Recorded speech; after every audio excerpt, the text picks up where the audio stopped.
سائنسی ایجادات جو ہماری ہیں اس کے حوالے سے ایک نظم ہے، گھر میں سب سو چکے تھے۔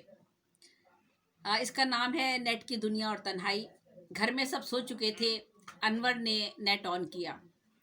وہ کیمرہ آن کرنے کی کوشش کرنے لگا، نیٹ بہت سلو تھا، کیمرہ کھل نہیں رہا تھا۔ وہ اپنے خیالوں میں گم ہو گیا۔ وہ خود کلامی کرتے ہوئے بڑبڑا رہا تھا، نیٹ کی دنیا بھی کیا نرالی ہے، بہت چاہت خوشی مستی والی ہے، اور پھر یکلخت وہی اندھیرا، وہی وائرس، میل فیمیل دوستی کا وائرس، اپنی زندگی بھر کی گھٹن، اپنی مجبوری بے بسی کی چبھن، سب انڈیل دو سائبر فونک پکچر ایکس میں۔ کیسی کیسی اصطلاحیں ہیں، کیسی کیسی آسانیاں ہیں، نہ کوئی سزا، نہ قید، نہ بدنامی کا ڈر، نہ شادی کی جھنجھٹ، نہ خوف زمانہ، نہ رسوائی، نہ جیل، نہ دولت، نہ خوبصورتی کی ضرورت۔ اور ویسے بھی شادی اتنی آسان ہے کیا آپ کے معاشرے میں؟ لڑکے کو جہیز چاہیے، خوبصورتی، لمبا قد، اسٹیٹس۔ اب کتنی لڑکیاں خوبصورت ہیں وسط ایشیا میں؟ شاید 90% تو نہیں، اور 10% ہے تو کیا وہ دوسری شرائط پر بھی پوری اترتی ہیں؟ نہیں نا، تو پھر وہ کیا کریں؟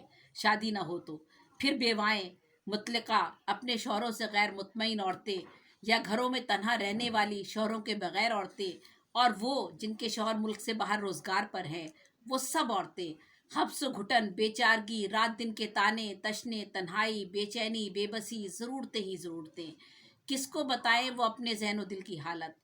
زباں پر پہرے، رسم و رواج، اخلاقی پابندیاں، اور پھر دوسری جانب ایسے بے شمار مرد، جواں لڑکے، نوعمر، میچور، وہ بوڑھے جو دھتکارے گئے اپنی عمر کی ہنسی اڑاتے ہوئے سماج کے تھپیڑوں سے۔ جوانی میں بوڑھے نظر آنے والے چچا، بزرگوار، انکل، ایک جم غفیر ہے ایسے انسانوں کا۔ MBA، ڈاکٹر، انجینئر، سائنسداں، صحافی، شاعر، ادیب، 8ویں 10ویں اور کالج کی حدود میں قدم رکھتے لڑکے لڑکیاں، ایک عمر سے نوکریوں کی تلاش میں، پیسے جوڑنے کی جستجو میں بوڑھے ہوتے ہوئے لڑکے لڑکیاں۔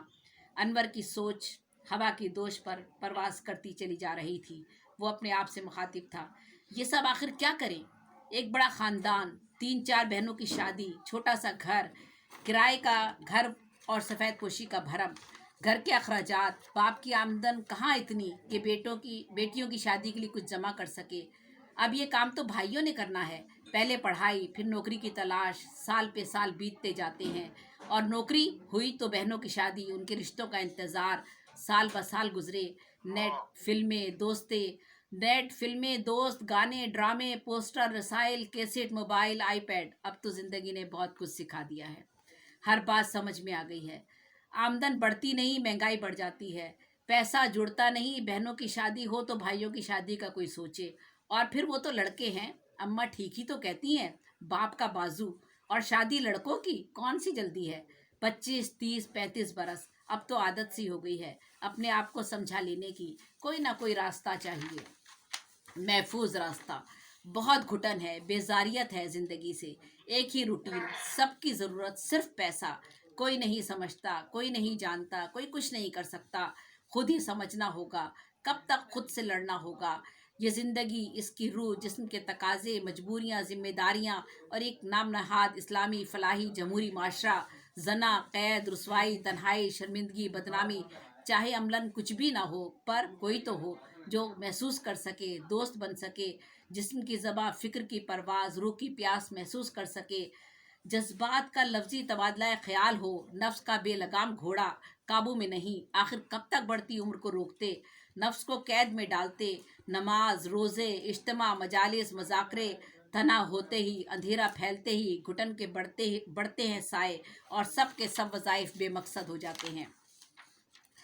روح جسم سے نکلنے کو تڑپتی ہے، کوئی تو ہم خیال ہو، کوئی تو سمجھ سکے، کوئی تو جان لے، یہ درد، کرب، حبس، بے بسی، بے چارگی، کتنا بڑا نام ہے، بہت مشہور و معروف ہے، اعلیٰ ذہن، تعلیم یافتہ، سنجیدہ، خوش لباس، چارٹرڈ اکاؤنٹنٹ، پائلٹ، پروڈیوسر، یا میٹرک انٹر، مزدور، دکاندار، موچی، کسان، فقیر، غریب، پارسا، ولی، فرشتہ، پر اندر سے وہی آدم، وہی انسان، وہی بشر جو گندم کے بنا جی نہیں سکتا، آدم و حوا کے رشتے سے جڑا، بہت کمزور، بے بس، شیطان و فرشتے کی مٹی کی آمیزش سے بنا، جوس، پھل، گوشت، بریانی، بروسٹ، باربیکیو، شراب، سگریٹ، چرس، ہیروئن، ہر نشہ بے اثر، جسم کے تقاضوں انسانی ضرورتوں کے سامنے سب بے مصرف، پھر ایک ہی حل، بہت محفوظ حل۔ سائنسی ایجادات نے سب کچھ آسان کر دیا ہے۔ یہ نیٹ، یہ فون سیل، بنا دیکھے بغیر ملے سارے مسئلے، حل، سارے مسئلے بات چیت سے حل۔